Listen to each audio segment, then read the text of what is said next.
코인 왕자입니다.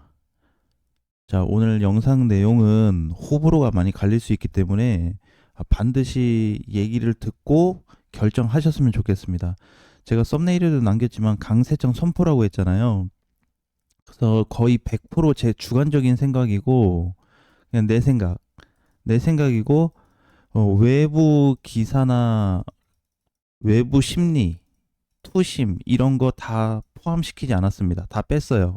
그래서 오로지 차트 분석으로만 의해서 나온 생각이기 때문에 참고를 하셔야 되고, 여기서 이제 주의사항은 첫 번째는 저와 똑같이 생각하고 계시는 분들, 그러니까 내 코인이 물렸으니까 상승 나와야 돼, 단순히 이런 게 아니고 나도 지금 위치에서는 상승으로 보고 있다라고 하시는 분들은 오늘 내용을 참고해서 보시고, 나는 하락을 보고 있으신 분들은 하락에 집중을 하세요. 내 영상을 보고 갑자기 뭐 위로 가는 코인을 산다든지 지금 매집을 한다든지 이렇게 접근하지 마시고, 제 관점을 그냥 명확하게 얘기해서 여러분들하고 공유를 하는 거기 때문에 사야 되는 명확한 이유, 그 다음에 사지 말아야 되는 이유, 그동안 이제 그 얘기를 많이 했거든요. 근데 오늘 했어야 이제 정확히 얘기하는 거는, 제가 주말에 좀 상황을 보고 다 파악을 했는데 붕괴 지점이 발생할 뻔했죠. 발생이 되지 않았습니다. 그걸로 인해서 상승 포인트가 내 개인적인 검토에서는 증가가 많이 됐다고 보고 있기 때문에 최초로 아마 얘기를 하지 않을까. 그래서 강세장이 올 수 있는, 즉 지금 뭐 비트가 충분히 밀려서 뭐 약간 반등이 나오는 이런 상황이 온다 그래도 붕괴장으로 이어질 수 있는 가능성을 굉장히 약하게 보고 있기 때문에 이 내용을 참고하고 내용을 들으셨으면 좋겠습니다. 먼저 비트코인이 많이 떨어졌잖아요. 지금 고점에서 보면은 이번 저점이 엄청난 구간이었습니다. 53% 떨어졌어요. 비트코인만 고점 대비. 예. 근데 여기서 중요한 게 뭐냐면, 비트가 약세 전환이 됐다는 거는 좀 다른 관점으로 생각해 볼 필요가 있습니다. 과거에도 마찬가지인데 비트가 이제 일정 정점 구간이 있어요. 계속 올라가 주다가 좀 쉬어가는 패턴 구간이 있거든요. 여기에서 알트하고 이더리움이 터지기 시작했거든요. 지금 비트코인을 보게 되면 돌파가 된 이후에 계속 올라갔다가 여기까지 다시 내려왔습니다. 이렇게 여기에서 요만큼 떨어진 게 마이너스 50% 정도 되거든요. 지금이 이제 마지막 저는 변곡점 자리, 즉 지지선으로 보고 있기 때문에 50% 하락한 시점에서 비트코인이 만약에 여기서 이탈이 됐다 그러면은 과거와 같은 비트가 약세일 때 알트 강세가 왔단 말이에요.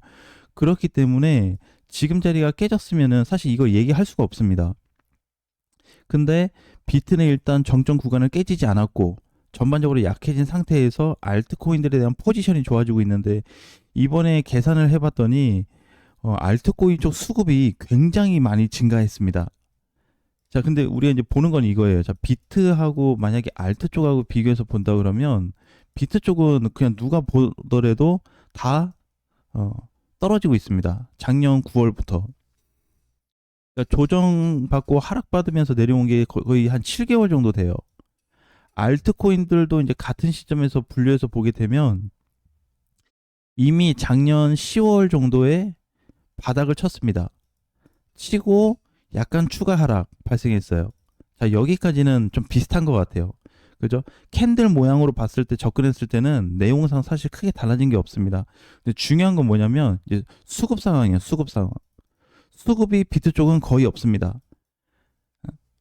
일단은 제가 분석한 자료로 나왔던 거는 전체 수급의 한 13%를 차지하고 있고요. 비트가. 그러니까 중간중간에 밀 때마다 들어왔던 수급들 따지면 13%, 알트코인 쪽이 70%로 등장이 되고 있고, 그 외에 기타, 뭐 테더 쪽을 샀다든지 아니면 스테이블 쪽으로 갔다든지 아니면 쓰지 않고 남아있는 돈이라든지 요렇게, 그래서 알트 쪽으로 지금 들어오고 있는 자금이 굉장히 많은 상황인데, 일단은 둘 다 밀렸다.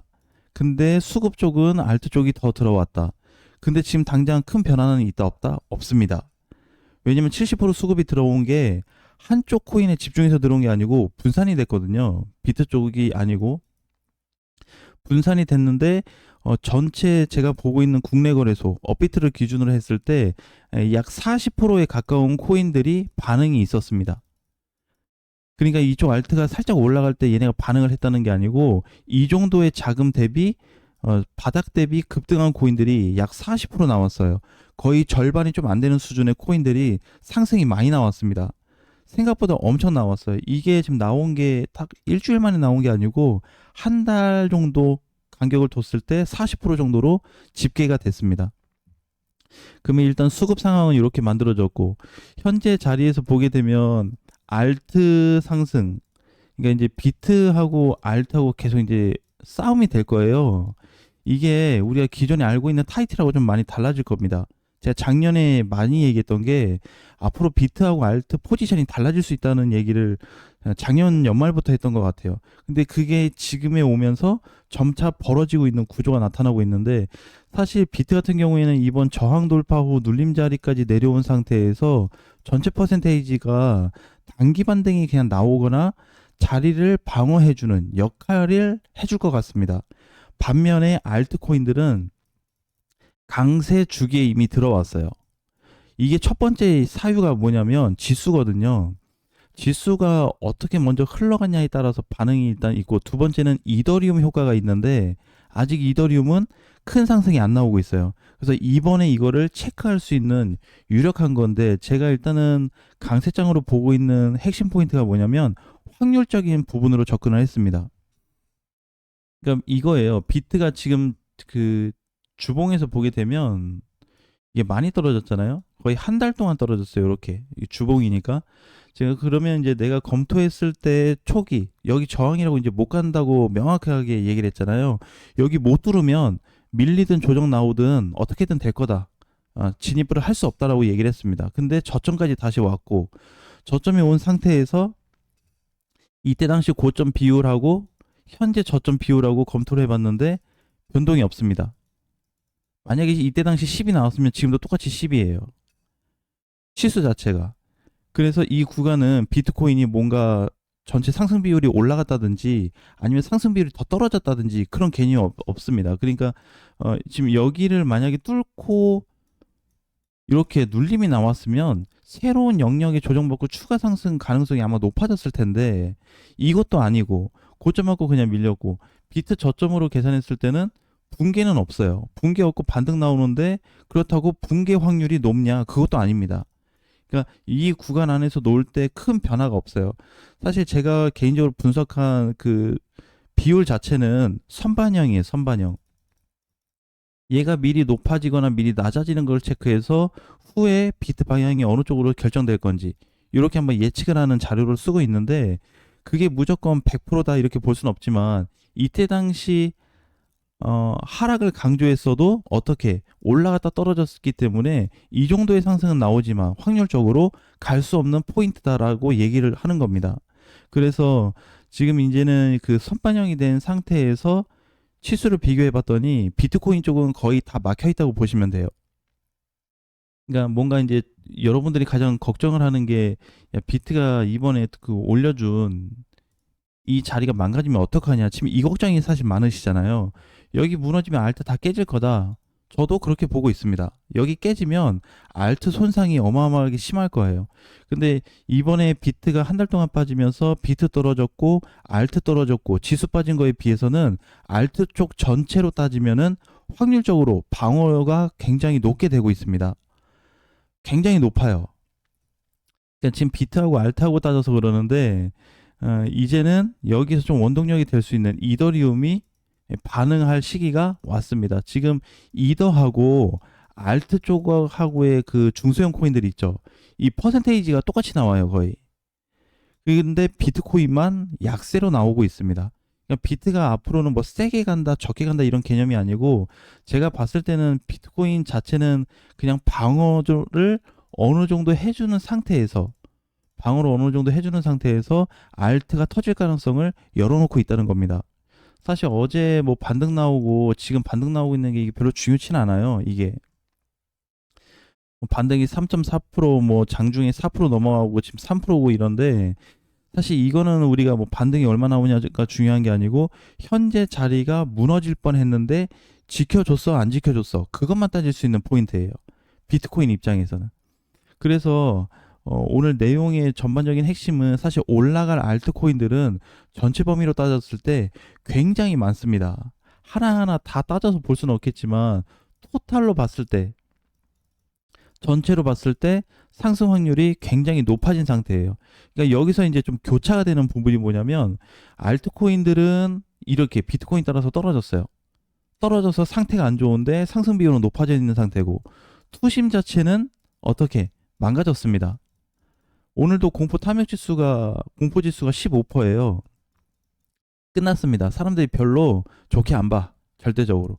제가 이거를 혹시나 해가지고 외부 자료를 다 통합을 해서 다 찾아보고 다 했는데 마지막으로 챗 GTP한테도 물어봤거든요. 근데 어, 예상했던 대로 똑같은 얘기를 하고 있어요.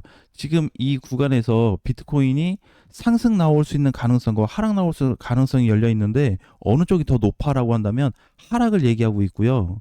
이걸 딱 잘라가지고 여기도 계산하게 했어요. 여기도 계산시켜서 똑같은 얘기로 똑같은 질문을 했습니다. 하락 확률이 높다고 했습니다. 근데 어떻게 시장 상황은 반대로 틀어서 올라갔죠. 자, 이런 것처럼 사실상 우리가 보고 있는 어떤 기사나 외부 자료 같은 게 어느 정도 실용성은 있을 수 있지만 현실적으로 우리 투자하는데 큰 도움이 되냐? 그렇다고 보진 않아요. 그래서 제가 보고 있는 분석 차트 그대로의 순수 100% 차트로 확인을 하고 있기 때문에 그냥 여기에서 깨져버리면 깨지는 거를 받아들여야 되고 전체 시세가 우상향으로 갈 수 있는 부분은 지켜준다면 반드시 등장이 될 수밖에 없습니다. 물론 제가 보는 거는 이제 비트가 여기서 약간 반등 나오다가 이렇게 꾸물꾸물할 때 알트코인들이 상승할 것 같고 이 시점에서 비트코인도 후에 상승으로 이어진다 그러면 전체 강세장으로 올라갈 확률이 높기 때문에 지금부터 비트가 더 깨지는지 안 깨지는지를 확인하시면 되고 두 번째는 비트가 안 깨진다는 조건 하에 알트가 진짜로 강세가 나오는 구간이 들어올지 직접 눈으로 확인하셨으면 좋겠습니다. 그래서 저는 제 개인적인 투자 철학이 있기 때문에 상승을 좀 강하게 보고 있는 타입이고 여러분들은 각각 내용을 보면서 어떤 판단을 해 나가실지 추가 자료로 확인하시면 될 것 같습니다.